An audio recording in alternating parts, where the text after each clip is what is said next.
Tumingin ka sa paligid mo. Nakikita mo ba ang mga puno, ang mga bundok? Gawa lahat ng Diyos yan. Nakikita mo ba ang mga kabayo, baka at lahat ng hayop? Ang Diyos din ang gumawa niyan. Ang mga baboy, manok at mga aso ay lahat ay ginawa ng Diyos.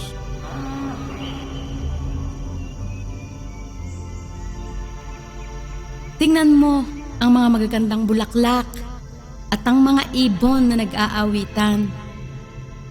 Lahat ito ay likha ng Diyos. Siya ay totoong Diyos na gumawa ng langit at lupa at lahat ng mga bagay dito.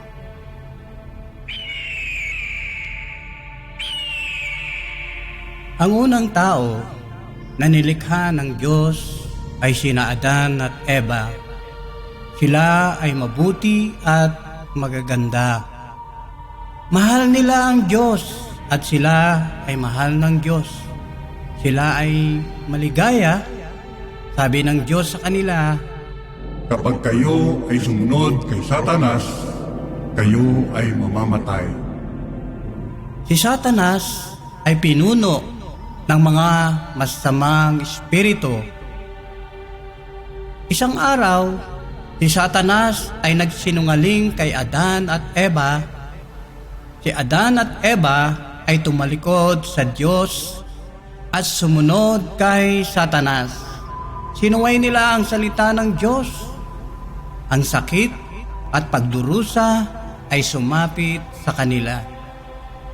Nagsisi sila na sila ay sumunod kay Satanas. Pagkaraan ng maraming taon, isinugo ng Diyos ang kanyang kaisa-isang anak dito sa mundo. Ang kanyang pangalan ay Jesucristo noong siya ay nagkatawang tao. Ibinigay niya ang kanyang buhay para sa kaligtasan ng mga tao. Sa pamamagitan ng kanyang pagkamatay sa krus, pinasan niya ang lahat ng ating mga kasalanan. Dahil siya ay Diyos, siya ay nabuhay na maguli at bumalik sa langit. Kasama ng kanyang Diyos Ama, so siya ay buhay at nasa langit na uli ngayon, ngunit ang kanyang banal na espiritu ay nasa sa atin kung tayo ay na kay Kristo na. Kaibigan, madaming tao ay hindi alam ang magandang balita. Hindi nila alam na binayaran at inako na ni Jesus ang ating mga kasalanan. At sila ay nagbibigay pa rin ng mga handog hanggang ngayon. Alam mo, ayaw na ng Diyos na tayo ay gagawa pa ng ating sariling handog. Ang gusto niya ay maniwala ka kay Jesus. Tumalikod ka sa mga dati mong ginagawang handog at tanggapin mo siya bilang si Jesus bilang isang handog. At gusto rin niya ay tumalikod ka sa iyong mga masasamang gawi. Alam ko kung minsan mahirap iwanan ang ating mga nakasanayan o mahirap maintindihan kung bakit gano'n na lamang ang pagmamahal ng Diyos sa atin. Pero alam mo, ang gusto lang niya ay lumapit at magtitiwala ka sa Kanya. At sinisigurado ko sa iyo, mararamdaman mo ang Kanyang pagpapatawad at ang Kanyang pagmamahal.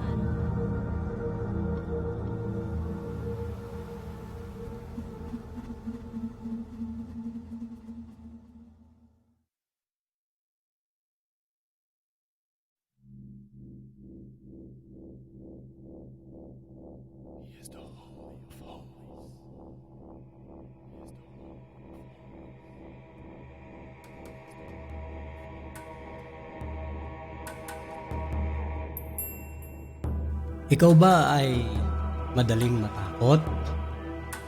Takot ka bang mamatay? Takot ka ba sa gabi kapag madilim? Meron akong magandang balita para sa iyo. Hindi mo dapat katakutan ang kamatayan. Ipinadala ng Diyos ang kanyang anak para ikaw ay iligtas sa iyong mga kasalanan. Sabi niya, ang bunga ng kasalanan ay kamatayan.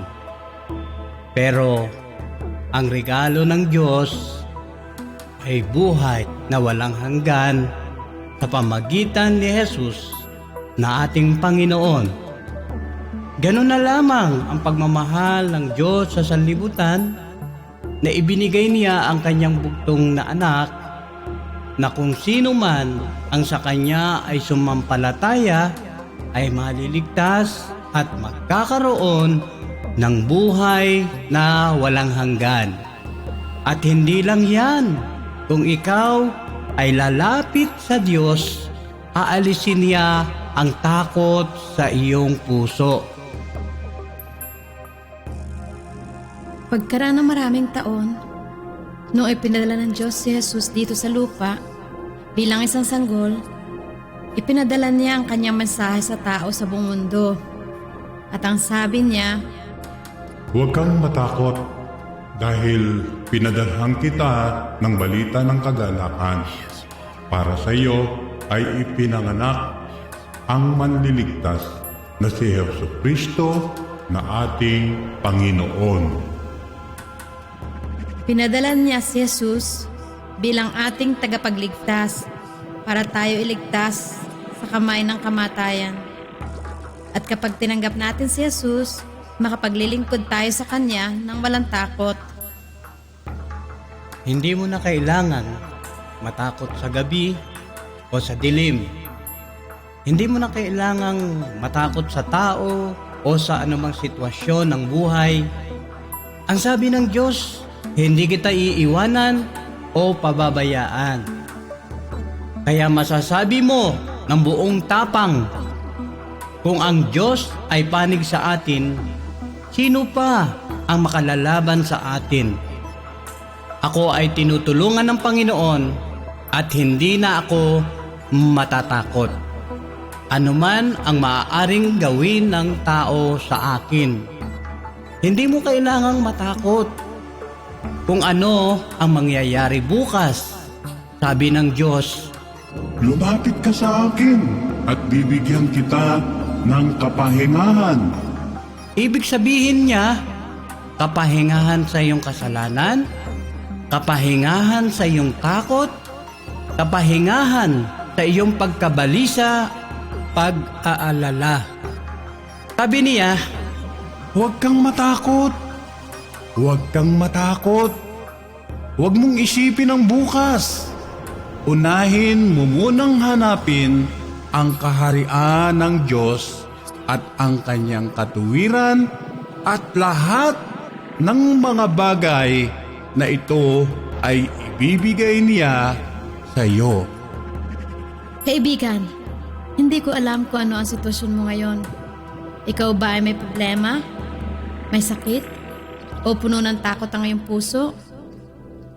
Pero itong masasabi ko sa iyo, ano man ang iyong problema, at kahit nasa anong sitwasyon ka man, kahit gaano man kalaki ang kasalanang nagawa mo, ano man ang kulay o relihiyon mo, mahal ka ng Diyos. Hinihintay ka lang niyang lumapit sa Kanya.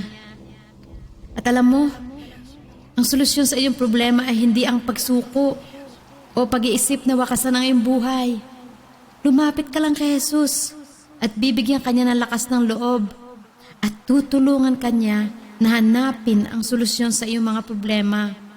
Kaibigan, basta ha, ano man ang mangyari, wag mong kalilimutan na mahal ka ng Diyos.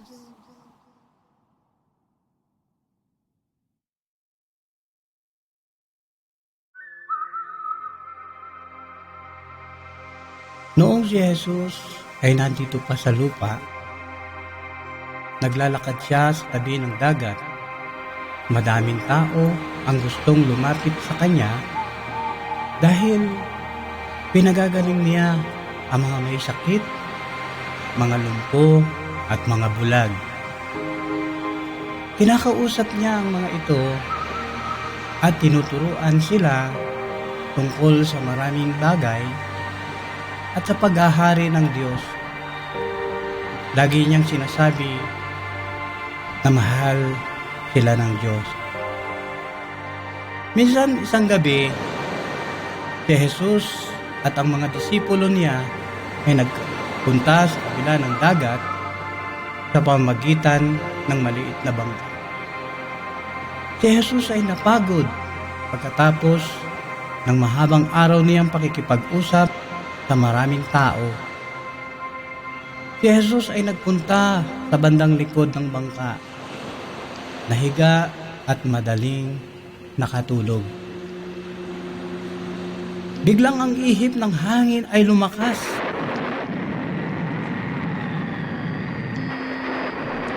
Biglang ang malakas na bagyo ay dumating. Ang malalaki at matataas na alon. At dahil dito ay nagkatubig sa loob ng bangka. Natakot ang mga disipulo dahil lalong lumalakas ang bagyo.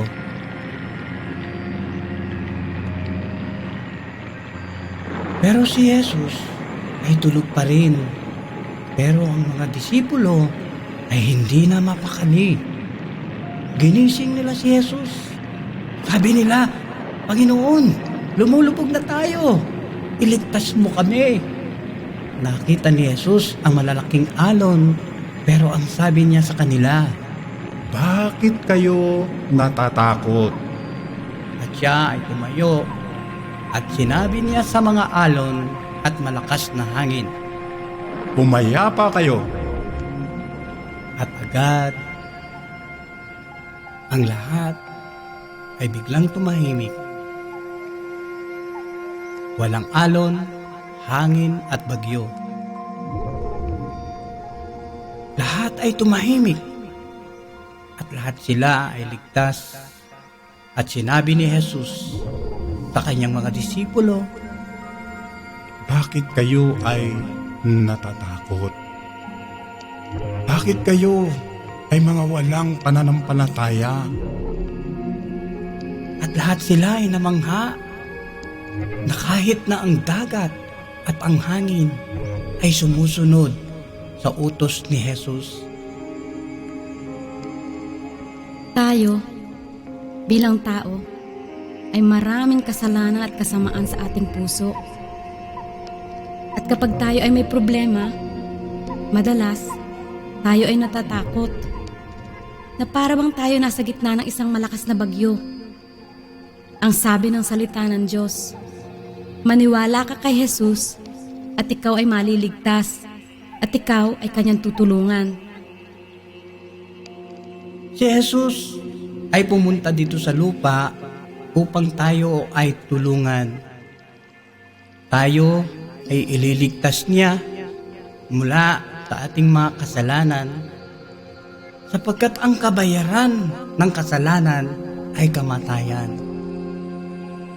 Pero tayo ay maililigtas ni Jesus, bibigyan niya tayo ng kapayapaan sa ating puso.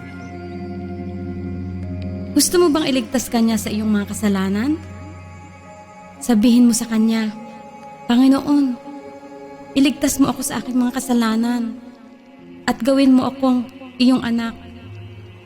Alam mo, nakikinig siya at sasagutin niya ang iyong mga panalangin. Bibigyan ka niya ng kapayapaan sa iyong puso. Hindi mo na kailangan pang matakot. Lagi kanyang gagabayan, lagi kanyang ipagtatanggol at iingatan. Lagi kanyang tutulungan sa mga problema mo sa buhay. At pagkatapos na ng buhay mo dito sa lupa, ikaw ay dadalhin niya sa kanyang kaharian. Ang sabi ni Jesus, Lumapit kayo sa akin, kayo na nahihirapan at nabibigatan, at kayo ay magkakaroon ng kapahingahan. Humayo ka Ako ay laging sumasa iyo. Huwag kang mag-alala, manampalataya ka.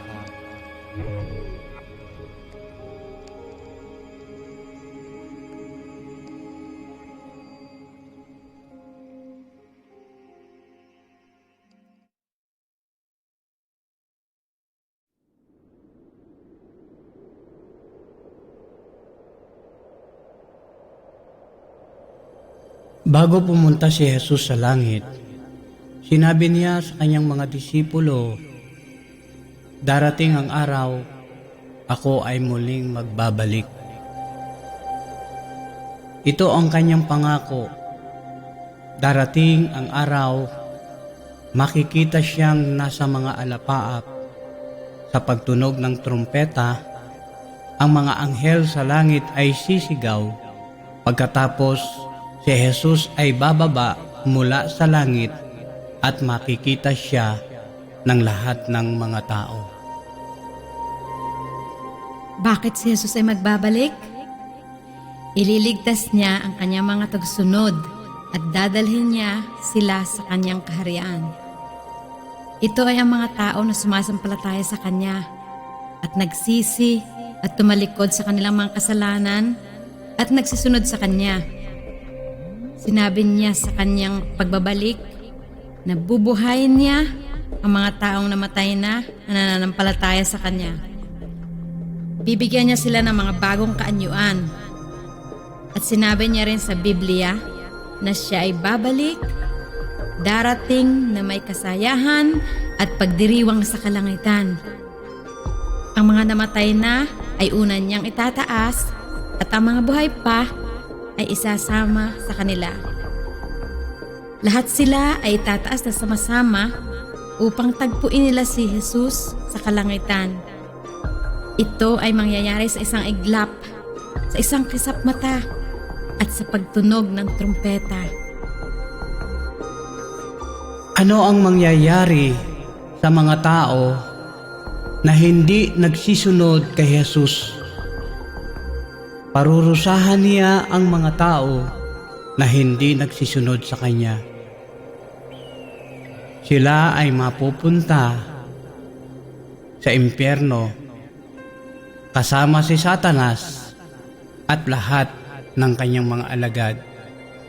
Hindi sila mamamatay sa apoy. Mamamalagi sila dito sa apoy kung saan kahit na ang mga uod ay hindi mamamatay at ang apoy ay walang katapusan. Kailan babalik si Jesus sa lupa? Ang sabi ng Biblia, tanging Diyos lamang ang nakakaalam. Hindi niya sinabi kung kailan. Ang alam lang natin ay babalik siya sa anumang oras at kailangan tayo ay handa sa kanyang pagdating. Makinig ka, kaibigan. Gusto mo bang maging handa ka na makita si Jesus sa kanyang pagbabalik? Magsisi ka sa iyong mga kasalanan. Pasalamatan mo si Jesus sa kanyang pagkamatay dahil sa iyong mga kasalanan.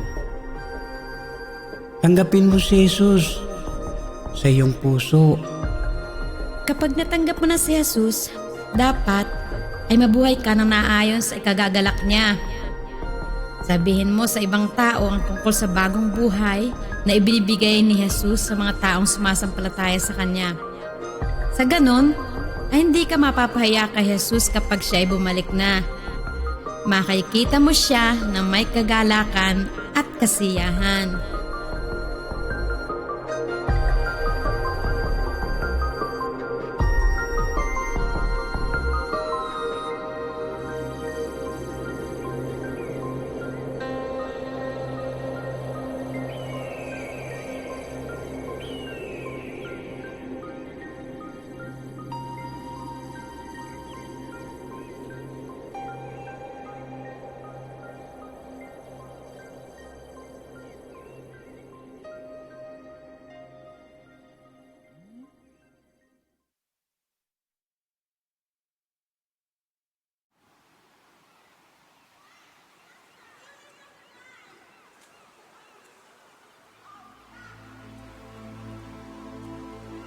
Gusto mo bang malaman kung ano ang ibig sabihin ng buhay Kristiyano?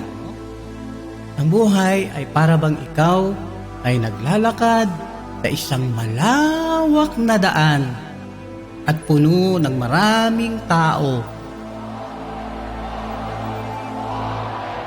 Bawat isa ay may dalang mabigat na bagahe ng kasalanan sa kanyang likod. Lahat tayo ay nagkasala. Habang ikaw ay naglalakad sa mahabang daan sa kabila ng ingay ng mga tao at mahirap at nakapapagod na paglalakad, naririnig mo pa rin ang boses na nagsasabi, Lumapit ka sa akin, lahat kayo na nabibigatan at bibigyan kita ng kapahingahan. ang iba ay nangihina na at sabi mo sa ibang tao, hindi ba ninyo naririnig? Humiwalay ka sa kanila. Lumapit ka sa akin at ikaw ay aking tatanggapin at ako ay magiging ama mo at ikaw ay magiging anak ko.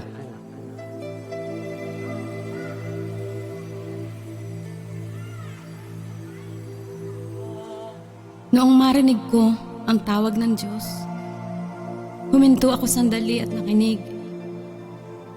Pero nagpatuloy pa rin ako sa paglalakad. Nadala-dala ko ang aking malaking bagahe ng kasalanan at mga mabibigat na problema sa buhay. Pero narinig ko uli ang tawag ng Diyos sa akin. At ako ay huminto at nakinig na muli.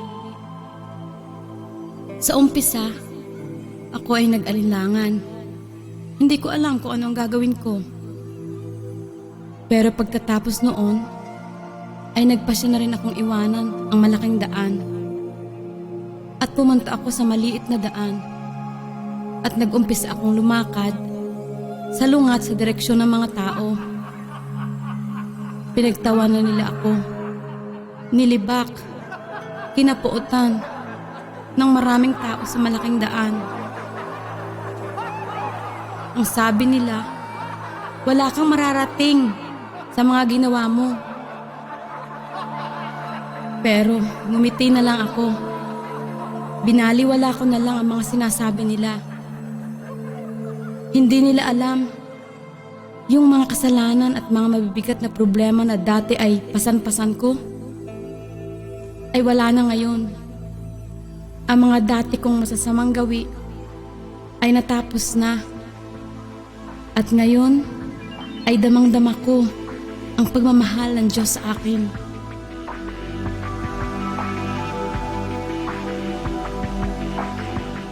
Sa umpisa, ang akala mo, ikaw ay nag-iisa sa maliit na daan. Pero si Jesus, ang ating Panginoon, ay lumapit sa iyo at kasama mo sa iyong paglalakbay dito sa lupa. Pinuno ni Jesus ang puso mo ng pambihirang kagalakan, kapayapaan at kaligayahan. At ayaw mo nang bumalik pa sa dating makasalanang buhay. Inilagay ng Diyos ang banal na Espiritu sa iyong puso. Nang sa ganon ay malaman mo na ikaw ay anak ng Diyos, isang tunay na mananampalataya. Ikaw din, kaibigan, maaari kang maging anak ng Diyos sa pamamagitan ng iyong pananampalataya kay Jesus bilang iyong tagapagligtas. Pag ginawa mo yan, napakalaking pagbabago na ang gagawin ni Jesus sa buhay mo. Sabi nga niya sa kanyang salita, Ngayon, kung iyong marinig ang kanyang tinig, huwag ninyong patigasin ang inyong mga puso. at sabi din niya, Kaya nga, kung ang sino man ay na kay Kristo, siya ay bago nang nilalang. Ang mga dating bagay ay lumipas na, narito ang lahat ng bagay ay naging bago.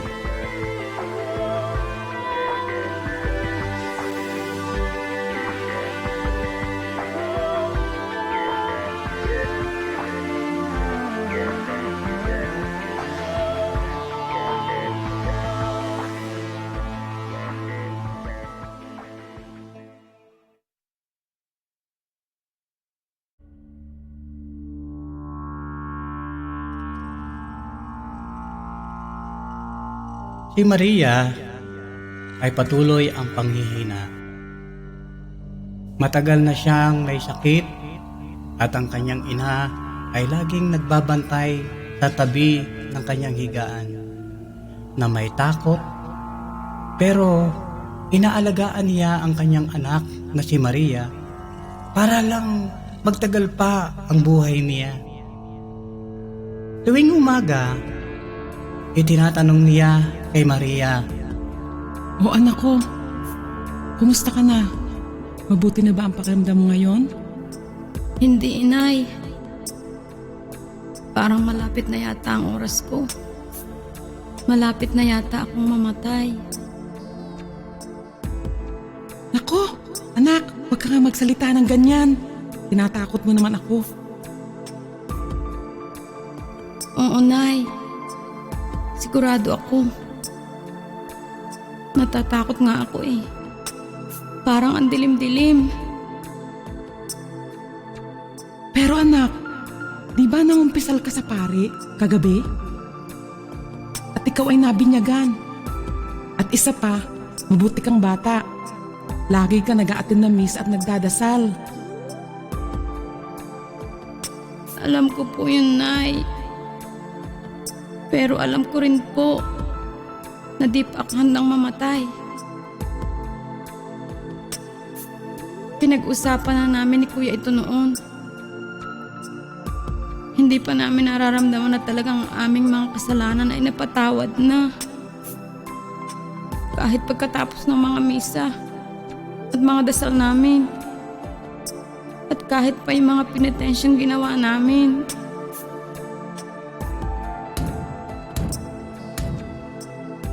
Sino yan? Teka lang anak ha, sandali. Bubuksan ko ang pinto.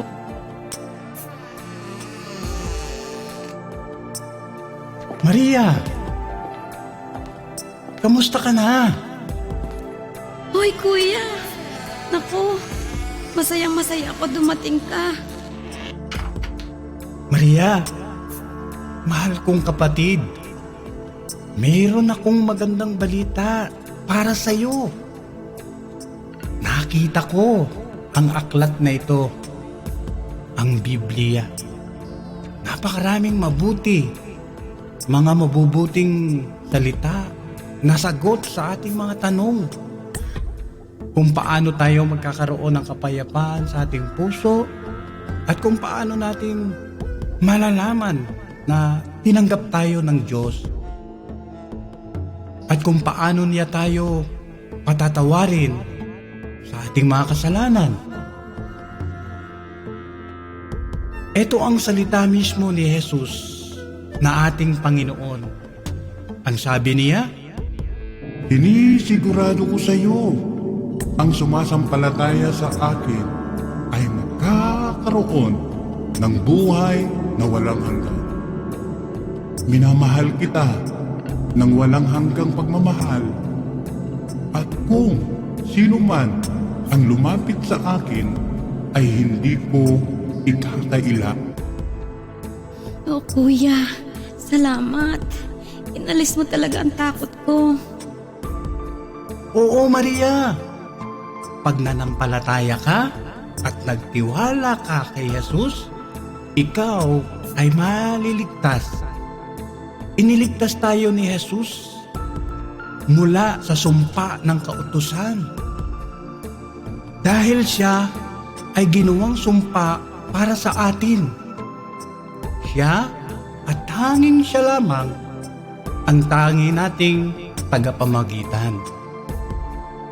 Dumiretso lamang tayo sa Kanya kasi siya lamang ang makapagpapatawad sa ating mga kasalanan. Pag naniwala tayo sa Kanya at tinanggap natin siya, ang dugo niya ang lilinis sa ating mga kasalanan. Sabi nga ni Apostol Pedro, walang ibang pangalan sa langit o lupa kung saan tayo ay maliligtas. Kuya, gusto ko talagang magtiwala sa kanya. Alam ko, totoo yun. Pero, ayaw ko sanang talikuran ng mga dati kong gawi. Pwede ko pa bang pagtiwalaan ang mga dati kong sinasamba at ginagawa? Maria, mahal kong kapatid, sabi ni Jesus, walang sino man ang makaparoroon sa Diyos Ama maliban sa pamamagitan ko. Kailangan si Jesus lang ang pananampalatayahan mo. Kung maghahanap ka ng ibang bagay o ibang tao para magligtas sa iyo, hindi ka niya matutulungan. Pero kay Jesus, sapagkat siya ang daan, siya ang katotohanan. Pero kuya, gusto ko talagang iligtas niya ako. Lalapit ako sa kanya. Ngayon. O sige, Maria, gawin mo yan. Panginoong Jesus, nandito ako. Lumalapit ako sa iyo. Yakapin mo ako ng iyong pagmamahal. Ako ay nag-aalala. At ako ay natatakot. Inaamin ko na ako ay makasalanan. Patawarin mo ako sa aking mga kasalanan. Pumasok ka sa aking puso. At ikaw maghari sa aking buhay. Ngayon at magpakailanman. Ito ang aking dalangin sa pangalan ni Jesus. Amen. Amen. Kaibigan, ang buhay natin dito sa mundo ay may hangganan. Tayo man ay mahirap o mayaman, ano man ang katayuan natin sa buhay dito sa lupa, dadating ang panahon na tayo ay mamamatay. Ang tanong ko sa iyo, handa ka ba sa araw na yon? Sigurado ka ba na mapupunta ka sa langit? Alam mo ba na ang kailangan mo ay tanging si Jesus lamang upang ikaw ay maligtas? Hindi ka maliligtas nang ayon sa iyong mga mabubuting gawa. Siya lamang at wala nang iba. Siya lamang ang tanging daan patungo sa buhay na walang hanggan.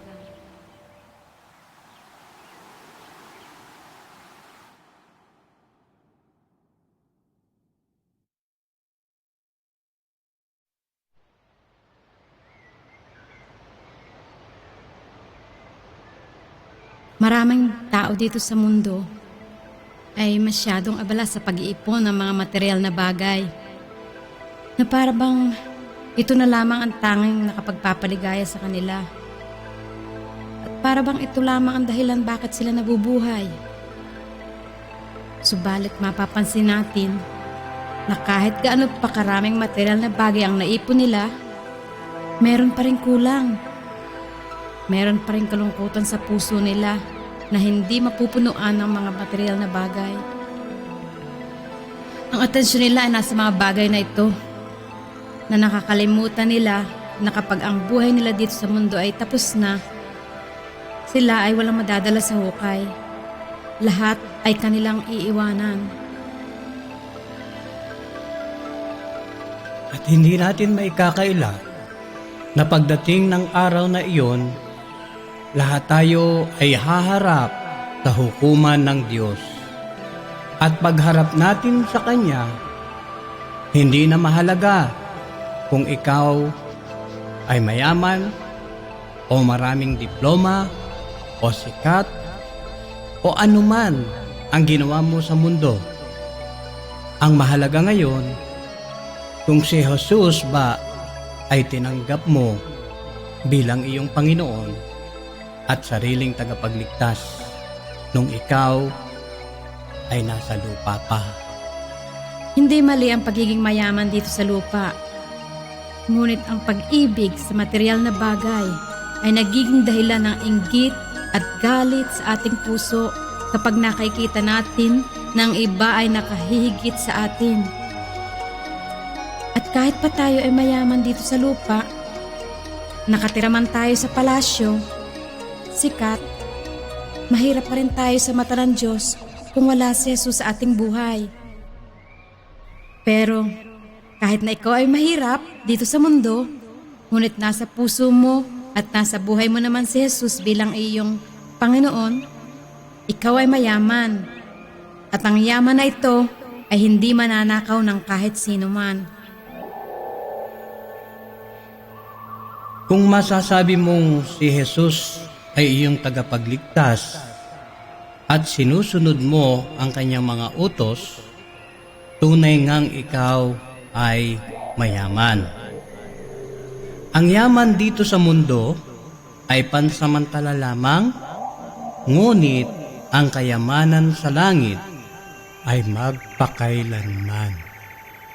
Ayon sa naranasan ko sa aking buhay, ay masasabi ko na hindi nga pala ang material na bagay, ngunit tanging si Jesus lamang ang makapagbibigay sa atin ng tunay na kaligayahan, pagmamahal at kapayapaan. At hindi lang yan. Ngayong si Jesus ay nasa buhay ko na at alam ko na pinatawad na niya ang aking mga kasalanan, ay wala akong ibang hangarin kundi ang siya ay sundin, paglingkuran at sabihin sa iba ang tungkol sa Kanya. Na gano'n na lamang ang pagmamahalan Diyos sa atin na ibinigay niya ang Kanyang bugtong na anak upang kung ang sino man na sumampalataya sa Kanya ay hindi mapahamak kundi magkaroon ng buhay na walang hanggan.